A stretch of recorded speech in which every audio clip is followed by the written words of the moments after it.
Eh, mais c'est la chanson de Crazy Frog!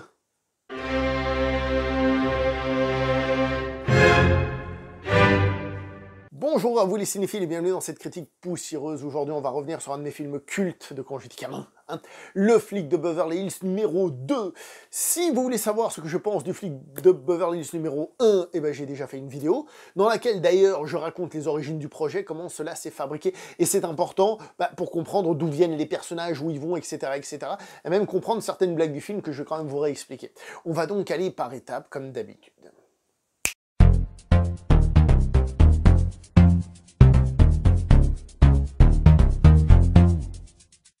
Le premier flic de Beverly Hills est un succès, il cartonne, ça fait de l'argent, et ben forcément, faut aller de l'avant. Les producteurs voulaient non pas en faire un film, une suite, mais ils voulaient en faire une série télé à la base. Série télé d'ailleurs, qui par la suite existe, on va aller par étapes, donc ils voulaient d'abord faire une série télé, mais comme ils n'ont pas réussi à trouver un acteur, un peu un Eddie Murphy, mais pour la télé, et ben ils ont dû faire un deuxième film, tout simplement. Une série télé existe, un épisode de série télé existe, alors j'ai plus la date de quand il a été tourné, dans lequel Eddie Murphy faisait une apparition, mais c'était surtout le fils du personnage d'Axel Foley qui devait avoir le rôle principal, donc c'est un pilote de série télé qui a été tourné. Hélas, la série télé n'a jamais rien donné. Je dis hélas, mais en fait, je crois que je préfère, peut-être. Bon, peut-être que la série aurait été géniale, mais comme ça, de base... Donc le film est purement une suite. C'est pour ça que je vous dis que là, il y a moins de discussion sur comment créer le personnage, etc. Si vous voyez le premier film, on est passé par des trucs différents. Une comédie, un film d'action, un truc plus violent. On cherchait à trouver le truc. En plus, comme le film est très basé sur l'improvisation, donc on a créé un personnage presque pendant le tournage. Là, cette fois-ci, c'est plus la même idée. Cette fois-ci, le premier film a cartonné. Vous me refaites le premier film avec un 2, pour que ça cartonne. Donc qu'est-ce qu'on va essayer de faire? On va essayer de reprendre les mêmes concepts et d'aller plus loin, de faire plus, en fait, plus gros. C'est pour ça que le film a plus de budget. D'ailleurs, il faut aussi trouver une excuse pour que ce flic de Détroit revienne à Beverly Hills, parce que en fait, ils auraient pu partir sur d'autres principes. Ils auraient pu faire que le même Axel Foley se retrouve, je sais pas moi, à New York, à Boston, je connais rien, les États-Unis, voilà, voire même à l'extérieur. Le principe étant qu'on a ce flic qui se retrouve dans une situation où il n'a pas l'habitude, un poisson hors de l'eau, et le flic de Beverly Hills jouait aussi sur le côté un peu truand, tout ça, chez les bourges, etc., etc. Il faut savoir qu'à la base, une des premières idées qui a été exploitée pour faire ce film, c'était qu'il devait se passer à Londres, parce que Bogomil, le personnage qu'on a déjà découvert dans le premier film, devait aller à Londres pour une convention, je sais pas quoi, et que du coup, toute l'histoire devrait se passer là-bas. Mais c'est un certain Eddie Murphy qui a pas voulu aller à Londres. Il a dit non, l'Europe, ça m'intéresse pas. Peut-être parce qu'il commence à avoir du succès, et il est peut-être pas si bête, il se dit qu'il vaut mieux que je cartonne à domicile, c'est comme ça que ça fonctionne le plus. De toute façon, les Européens, ils sont trop bêtes, ils vont regarder quand même si ça cartonne à domicile. Donc, il a préféré jouer à domicile, pas forcément mauvais, mais du coup, comme je vous ai dit, il aurait pu aller ailleurs aux États-Unis, mais il fallait revenir donc à Beverly Hills. Il fallait le faire revenir, trouver l'excuse pour que ce soit le flic de Beverly Hills 2. Beverly Hills Cop 2. Donc cette fois-ci, il y avait aussi sans doute le titre qui jouait pour vendre une suite, parce que si on change le titre, peut-être que ça allait plus attirer autant les mêmes personnes, donc voilà. Finalement, on se retrouve donc avec une suite qui reprend le principe, comme je vous ai dit, de refaire la même chose, et d'essayer de le faire en plus gros, en mieux, en théorie. Les producteurs sont les mêmes, la plupart des acteurs sont les mêmes, on viendra sur la différence, mais le réalisateur n'est pas le même, puisque cette fois-ci on a Tony Scott, l'anglais Tony Scott, vous le savez, le frère de Ridley Scott. À une époque, Ridley Scott était considéré comme bien meilleur. Maintenant que tout le monde chie sur Ridley Scott, peut-être que ça s'équilibre, je sais pas. Tony Scott, un réalisateur que j'aime bien, qui a fait d'ailleurs des films d'action que je considère comme cultes, Le Dernier Samaritain, ou alors c'est pas vraiment des films d'action plus récents, mais des trucs comme Man on Fire, ou des trucs comme ça qui sont des films que j'adore. Donc le monsieur, il a fait dans le cinéma d'action des choses que je considère comme très très bonnes, et vous l'aurez compris, puisque Le flic de Beverly Hills 2 est un des films cultes, que je le mets dedans, et évidemment, évidemment.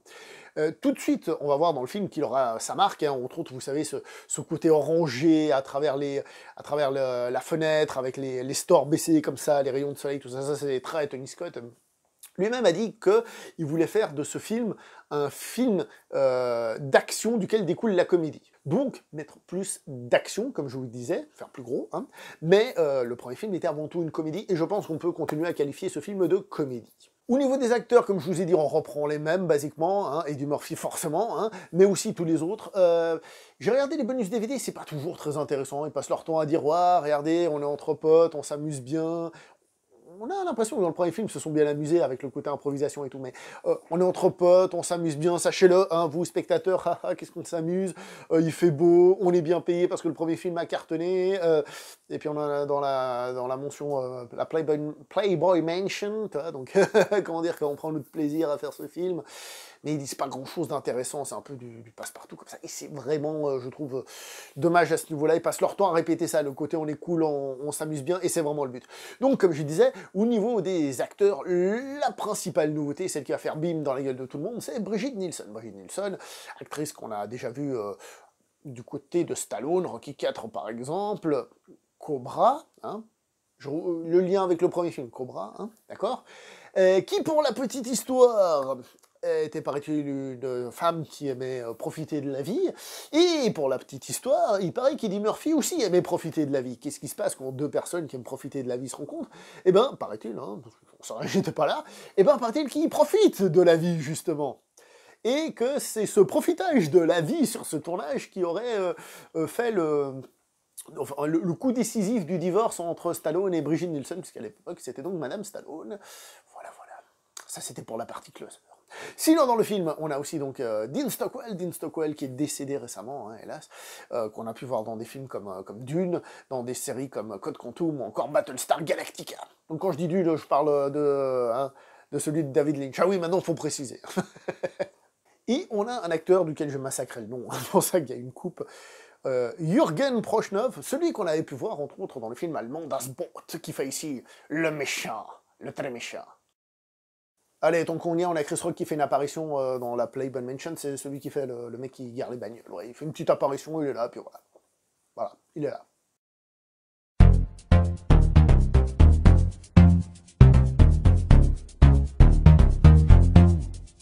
Avant de parler du film en lui-même, on va parler d'une scène du film, donc du film en lui-même, une scène qui fait partie du gunfight final. Nous voyons donc Eddie Murphy avec cette veste typiquement américaine de l'université des Lions, une veste qui a été faite spécifiquement pour le film. Nous avons le personnage de Billy Rosewood qui, comme on va le voir, va réessayer d'utiliser une tactique qu'un certain Axel Foley lui a montré précédemment. Pour la petite histoire, le type vestimentaire de ce personnage-là, avec ses deux fusils à pompe, me fait énormément penser à celui de Sean Fat dans le Syndicat du Crime. Il faut savoir que le Syndicat du Crime 2 est sorti la même année que ce film-là, donc même si plus tard je vous explique les liens qu'a le personnage avec le personnage de film d'action, il semblerait qu'il s'inspire de ce film, donc du Syndicat du Crime 2, mais je n'en suis pas certain, c'est difficile à évaluer. Donc nous allons avoir, vous allez voir une petite scène de gunfight assez sympa. Le réalisateur dit, mais on le verra pas sur cette scène, que tout ce qui sera filmé en intérieur, la partie gunfight finale, combat final en intérieur, a un côté surréaliste, tandis que la partie extérieure se veut plus réaliste. Ce n'est pas le cas sur ce plan-là. Donc là, ici, pour le moment, on n'a rien de spécial, on voit juste qu'on est dans un film d'action simple, classique, de la musique, un peu d'humour et tout ça, tout ce que l'on aime dans ce genre de film. On va voir donc, quand il va essayer de lever que, eh ben, l'astuce que lui a montré Axel Foley, ben, lui, il sait pas la faire, hein, justement. Petite scène de gunfight, comme quoi c'est facile de se retourner face à un mec armé, hein. Bon, ça c'est du cinéma et je chipote, évidemment. Et là, c'est important, regardez, champ contre champ, champ contre champ. On a juste vu un petit peu de flingue avant pour situer champ contre champ. On a un peu de peine à savoir qui, quoi, où, même si on comprend à peu près, mais on est toujours un petit peu paumé de qui, quoi, où. Bon, on voit clairement l'extérieur, les bâtiments, on imagine qu'ils sont en face, mais il y a quelques plans comme celui-là, ce plan-là, là, que vous voyez, qui permet de tout cerner. C'est ces plans-là qui sont fantastiques, parce qu'ils permettent de tout comprendre à l'action. Donc, remarque intéressante, les gens se tirent dessus, comme à l'époque. De nos jours, quand on a un film d'action du genre, les gens vont se tirer dessus, mais on va plus s'entretuer.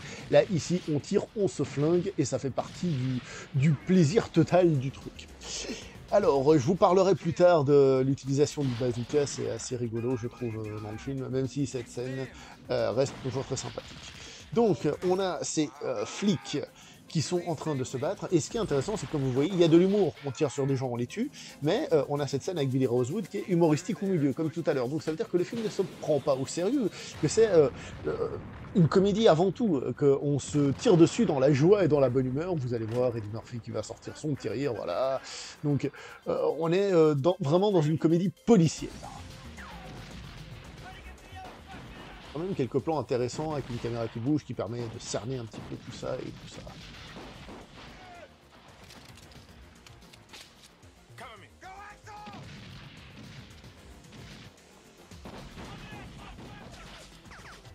Là, on voit qu'on perd un petit peu de visibilité. Hein.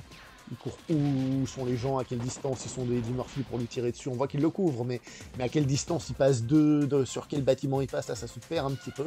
C'est pas gravissime, mais quand même, ça se perd un petit peu et c'est vraiment dommage. Voilà. Je vais pas vous parler du film dans l'ordre, hein, sachez-le, je vais revenir sur certaines scènes, des trucs qui me parlent en fonction de trucs qui m'ont tilté. Mais une des choses qui est assez intéressante, c'est que le film va commencer par un braquage, et qui va tout de suite mettre les points sur les i sur le film en lui-même, c'est-à-dire au niveau de ses ambitions, comme je disais, monétaires, hein, c'est-à-dire au niveau du budget, mais aussi au niveau du côté qui se veut un petit peu plus actionneur. D'entrée de jeu, on a cette Brigitte Nielsen qui montre que c'est la bosse, qu'elle est là, qu'elle va imposer, non seulement elle est très grande, mais qu'elle aura son charisme, etc. On nous montre qu'ils sont très très pros, les flics ils arrivent dans tant de temps, allez on se dépêche, machin, un truc bidule, et on pose déjà des petits codes un peu à la tueur du Zodiac, etc. Donc le film commence déjà comme ça. Il pose déjà les choses pour dire aussi ça va être légèrement différent, légèrement seulement, mais différent encore. Quand on découvre cette fois-ci notre super flic de Beverly Hills à Détroit, il y a un truc qui est super intéressant, c'est que dans le premier film, on nous montrait Détroit comme une ville un petit peu qui respirait pas le plus l'argent et tout ça. Et qu'est-ce qui est fait dans ce film? En fait, on a Eddie Murphy dans une Ferrari, tu vois.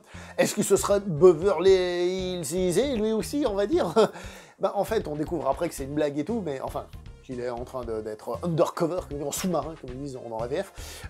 Mais ce qui est spécialement intéressant, c'est le choc, le décalage que ça crée avec le début, et encore une fois, que le monsieur est un peu un magouilleur, parce qu'il profite de certaines occasions, non, de toutes les occasions, pour vivre un peu mieux et au-dessus de ses moyens, on va dire. D'ailleurs, une des différences entre le premier film et celui-ci, on reprend le même concept mais un petit peu différemment. Dans le premier, il va squatter dans un hôtel de luxe, et il magouille. Là, il magouille pour squatter une maison de luxe. Ça m'enquiquine un petit peu plus, alors le personnage a toujours été montré comme ayant parfois des attitudes, on va dire, de voleur, il fait des trucs pas très... mais bon, c'est pour la bonne cause, Mais dans ce film, je trouve qu'aller dans une maison, c'est un peu plus grave que squatter un hôtel, parce que l'hôtel, il est fait pour être squatté, t'as les draps on change, etc. Là, il va quand même squatter la maison de personnes réelles, quoi, je veux dire, le mec, il va vivre chez eux, il va leur squatter leur boisson, il va être dans leur piscine. Moralement, c'est un peu moins... Voilà, c'est un peu plus contestable, on va dire, surtout. Chose aussi assez drôle, c'est le moment où Axel appelle Bogomil, et « Ah, Axel, comment tu vas, mon super pote ?» et tout. Alors oui, d'entrée de jeu, on voit qu'il y a une photo, où on voit les personnages du premier film à la pêche, comme quoi ils ont le temps de devenir potes depuis et tout, c'est pas très... Ils sont pas très près, les deux, sur la carte. Mais, donc, on voit la carte des États-Unis. Donc, on voit, en effet, qu'ils ont déjà une relation, mais c'est marrant, parce qu'à la fin du premier film, ok, ils sont un peu potes, en mode merci, voilà, mais... on a quand même cassé les bonbons, et là ils sont super méga potes, tout va bien, le décalage est un petit peu particulier. On peut déjà parler du duo des deux autres flics, donc Taggart et, comment ça s'appelle, Billy Rosewood, voilà. Billy Rosewood, forcément, il n'y a plus cette rivalité, ce côté body movie qui après va devenir. Là, ils sont déjà potes. Là, ils sont même super potes. C'est les meilleurs potes du monde. Donc, la deuxième partie du body movie, si on veut. Là où ça va plus loin que dans le premier, là, ils sont méga giga potes. Tout va bien. Et ils sont embêtés par un autre flic supérieur. Pour reprendre encore une fois les schématiques du premier, cette fois-ci, ils sont embêtés par un autre flic qui va aussi embêter Bogomil. Comme quoi, on reprend un peu les mêmes thématiques, même endroit, flic qui emmerde, Axel Follet qui débarque, qui essaye de mener l'enquête en embrouillant un petit peu tout le monde. Ce qui est aussi intéressant avec ces deux personnages, c'est que à la fin du premier film, ils sont censés être plus cool et relax. C'est le cas, ils sont beaucoup moins les règles, à tel point que celui de Billy Rosewood va peu à peu se libérer dans le film. Et même sur la toute dernière partie où il fait triper, à partir du moment où il y a la course-poursuite, où ils sont avec la bétonneuse, là, moi j'adore. Moi j'adore. Ouais. Bam! Mais c'est des flics, ouais, je le connais! C'est un con! J'adore. Quand tu sors son flingue à la inspecteur Harry, puis ils lui font la remarque, enfin bref, j'adore le personnage, comment il se libère et tout. Justement, là où dans le premier, il faisait vraiment le petit nouveau un peu coincé, ça j'adore. Et... parenthèse, à un moment donné, ils sont donc dans l'appartement de ce personnage-là, et donc ils voient que le mec, c'est un peu un taré, qui kiffe les armes et tout, il kiffe les personnages, les films d'action, donc on sent que c'est un personnage qui a envie d'être un flic de film d'action, mais peut-être dans le premier, il l'osait pas, justement. Et ce qui est super drôle, c'est que Eddie Murphy, à un moment donné, il se retrouve devant donc l'affiche de Cobra, et il rigole un coup. Allez, je vous le raconte, je vous rappelle qu'à la base, le film, avant qu'il devienne le flic de Beverly Hills, il aurait pu être interprété par Stallone, et le personnage aurait dû s'appeler Cobretti, et certaines idées qui n'ont pas été prises pour faire le flic de Beverly Hills ont servi à faire le film Cobra, je vous répète, hein, parce que voilà. Donc, il y a des petites blagues comme ça, qu'étant gamin, je ne savais pas, et maintenant ça prend encore plus de goût, et j'adore ça. Pour la petite histoire, le coup des empreintes, de l'allumette et tout, paraît-il que c'est une vraie astuce qui fonctionne vraiment. Je sais pas, j'ai pas testé, mais il paraît que c'est une astuce qui fonctionne vraiment. Et donc dans le film, encore une fois, on a de l'improvisation, entre autres, justement à ce moment-là. Le fait de chanter ça, c'est de l'improvisation. Hein. Cette scène est improvisée. Je reviens donc du coup sur le fonctionnement de ce trio.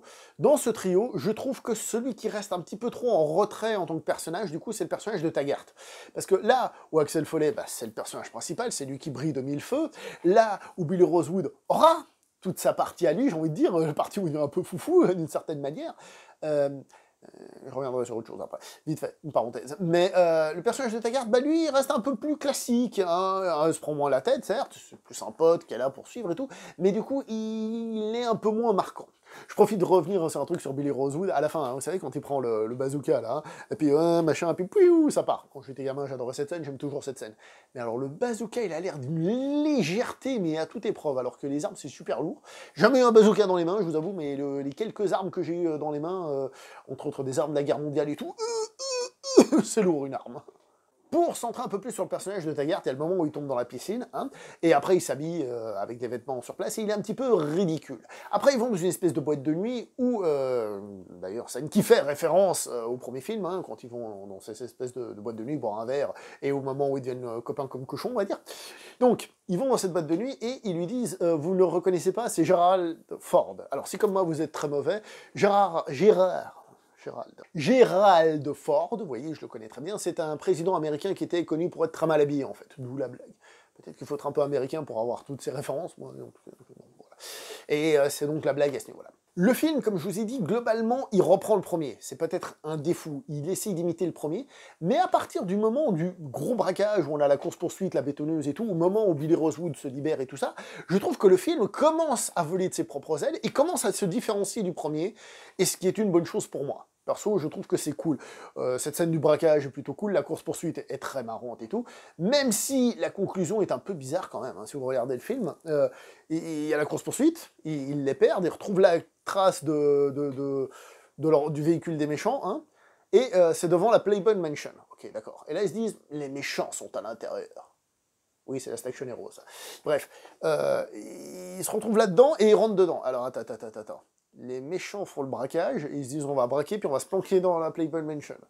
Ou alors ils sont juste passés devant certains, mais certains sont descendus là. Mais comment ils passent aussi de ah, ils ont changé de véhicule, à ils sont dans ce bâtiment-là. Là, franchement, il y a un truc dans le scénario, des scènes coupées, quelque chose qui fonctionne pas beaucoup. Alors, cette scène, je pense, était très vendeuse à l'époque, hein, peut-être même encore de nos jours. Hein. C'est cool, c'est rigolo, blablabla. Il n'y a rien de spécial dans la scène en tant que telle. Par contre, c'est intéressant de remarquer niveau mise en scène, le moment où Hugh Hefner arrive, et donc, évidemment, pour lui donner un rôle assez sympa, hein, il va chasser tout le monde, pas que les méchants, les gentils aussi, hein, de sa propriété. Il y a le moment où le personnage d'Axel Foley va lui parler « Oh, F, machin, truc de délire. » Et si vous regardez bien, à ce moment-là, on a juste des chants contre chants, hein, et on voit plus le méchant qui est à côté en train de discuter, on n'a plus Rosewood et Taggart, il y a juste eux. Ça sent clairement le reshoot, ou alors le truc filmé à part, et tout ça, etc. Je profite pour dire qu'une des astuces de mise en scène du film, d'ailleurs, hein, c'est que comme il y a de l'improvisation, il faut que la caméra elle soit sur le personnage pour qu'il puisse improviser et partir en vrille. Et donc, il y avait une autre caméra qui était filmée toujours avec deux caméras, qui était sur d'autres personnages pour permettre parfois des inserts. Parce que parfois, il va partir en vrille sur un truc, ça va fonctionner jusqu'à un certain point, puis après, à un moment donné, ils vont couper, par exemple, repartir sur autre chose, bref, la magie du montage et tout ça, mais c'était une manière qu'ils avaient de filmer tout ça. Profite. Il paraît que le tournage dans la Playboy Mansion était assez compliqué parce que les équipes étaient distraites. C'est ce qu'ils disent dans les bugs, distraites. Je vous rappelle ce que j'ai dit sur Eddie Murphy. Alors, petite analyse à nouveau de la scène avec Hugh Hefner pour que vous voyez ce que je vous disais au niveau du montage. Donc la scène commence de manière toute simple, donc on a Eddie Murphy et on a donc le méchant. Eddie Murphy fait son show, on voit qu'il y a les deux méchants. Au passage, vous remarquerez qu'après le braquage, en tout cas la femme qui était là lors du braquage est là, elle est habillée, tout ce qui va avec, ce que je vous disais qu'il ne connaît pas trop. L'arrivée des deux flics, donc Billy Rosewood, Taggart, qu'on voit ici à gauche, Taggart. Et là, Hugh Hefner qui arrive comme ça, et regardez, on ne voit plus les autres. Regardez, où sont les autres, où sont les méchants, où sont les autres. Ah, un insert, on voit juste le dos d'Eddie Murphy. Eddie Murphy qui bouge, qui fait son truc. On a Hugh Hefner et Eddie Murphy, vous voyez, là on les voit les deux. Et hop, là on a un truc à part où on voit les méchants sur la gauche et on revient sur eux. Encore Eddie Murphy qui fait son show. Et quand il parle, Hefner n'est pas là. Et là il se tourne. Alors je reviens vite fait pour que vous voyez un petit peu le début. Donc je disais, il arrive, il fait son show, ça jusque-là tout va bien, hein. Et vous allez voir la magie du montage, la qualité du montage. Là, on a un plan plus large, donc information, d'autres personnes arrivent, les deux flics arrivent derrière, jusque-là, tout va bien. On continue, ici, comme je vous ai dit, sur la gauche, vous voyez Taggart, hein, pas très bien filmé tout ça, à droite, on voit les méchants, jusque-là, tout va bien, et là, Hugh Hefner arrive, et il arrive entre les deux personnages qui ont les lunettes de soleil que nous voyons là au premier plan, en théorie. Il arrive là, tac. Vous voyez, au moment où il arrive, on ne voit pas les autres. Où sont les autres, là? Regardez le montage, ils sont où? Ils sont où? Vous ne les voyez pas. Là, on a un plan. Remarquez qu'Eddie Murphy est de dos, ce qui veut dire qu'en fait, il peut être en train de dire tout ce qu'on veut. Il est peut-être en train de raconter la recette du nouveau, je sais pas, de n'importe quoi, de la recette, quoi. Là, ici, on revient là-dessus. Bam. Là, on aura bientôt l'autre insert. Les méchants juste sur la gauche, donc encore un plan un petit peu particulier, hein, dans lequel on se demande vraiment ce qui va être cadré. Là, par contre, ce qui est très bien fait, c'est au niveau de la manière dont Eddie Murphy bouge et se retourne. Vous voyez, il se retourne, et là, il se retourne à nouveau avec Hugh Hefner de dos. C'est ça qui est beau, c'est que ça semble faux, là il lui parle, regardez, et Hugh Hefner répond, ils sont pas sur le même plan, on ne les voit pas. C'est ça qui est beau, là, ici, il est où Hugh Hefner? On ne le voit pas du tout, on ne le voit pas du tout. On ne le voit pas du tout. Hugh Hefner est parti. Donc on ne voit jamais ni les méchants, ni Taggart et Billy Rosewood. Et c'est la magie du montage. Ce qui ne veut pas forcément dire qu'il n'y a pas eu quelqu'un qui faisait de Hugh Hefner quand Eddie Murphy parlait et improvisait, ce qui permettait les quelques plans qui ont été ajoutés, mais semble-t-il que Hugh Hefner n'était pas là en même temps que les méchants ou les flics qui étaient avec Eddie Murphy. Voilà, vous savez tout.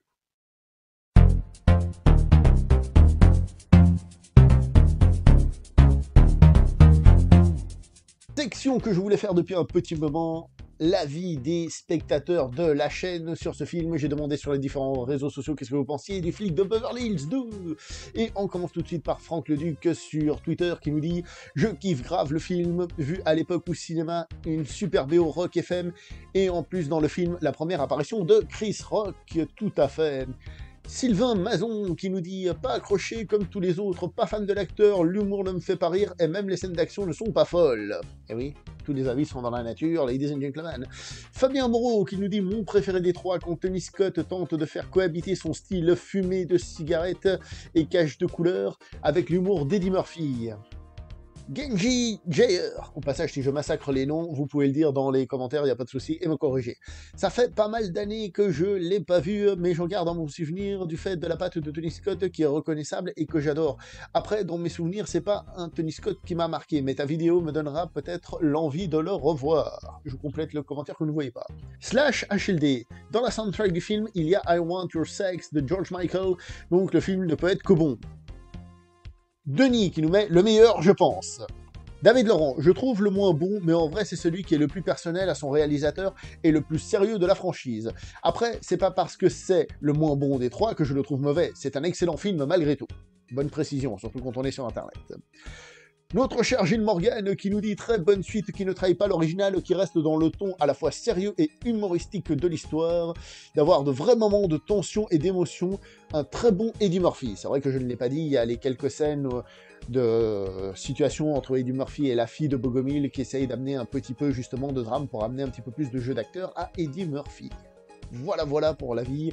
Ça c'était donc sur Facebook et maintenant on passe à l'avis sur YouTube. Ruder Alix, je préfère le premier, mais divertissant malgré tout. David Asizik, mon préféré est le premier, suivi du 3, mais le 2 reste bon. Avis pas du tout objectif, comme tous les avis, ne t'en fais pas. Kevin Gastrin, le 2 reste à mes yeux le plus divertissement, un bon dosage, humour et action.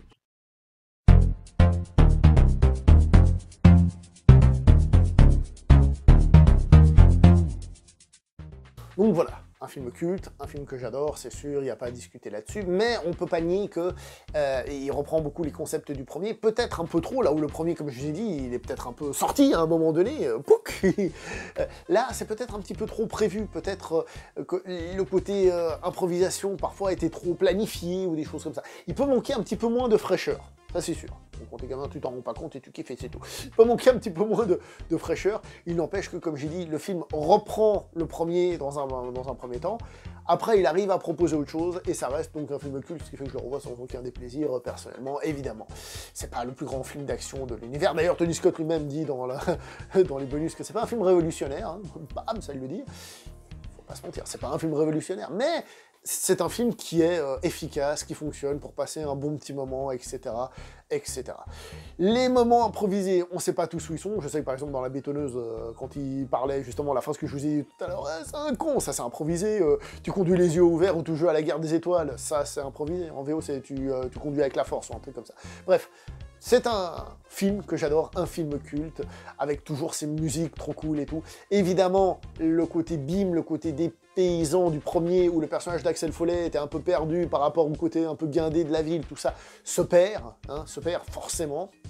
Mais on trouve d'autres choses. À remarquer que cette suite aussi ne fait pas l'erreur de nous mettre une demoiselle en détresse, etc. Bref, j'adore ce film, il est culte, et puis c'est comme ça. Et je pense que pour beaucoup aussi, et vous allez le dire en bas dans les commentaires. Pour le reste du jeu, évidemment, des commentaires tout court aussi, hein, pour d'autres choses, je veux des likes, Si c'est la première fois qu'on se voit, je veux des abonnements, hein.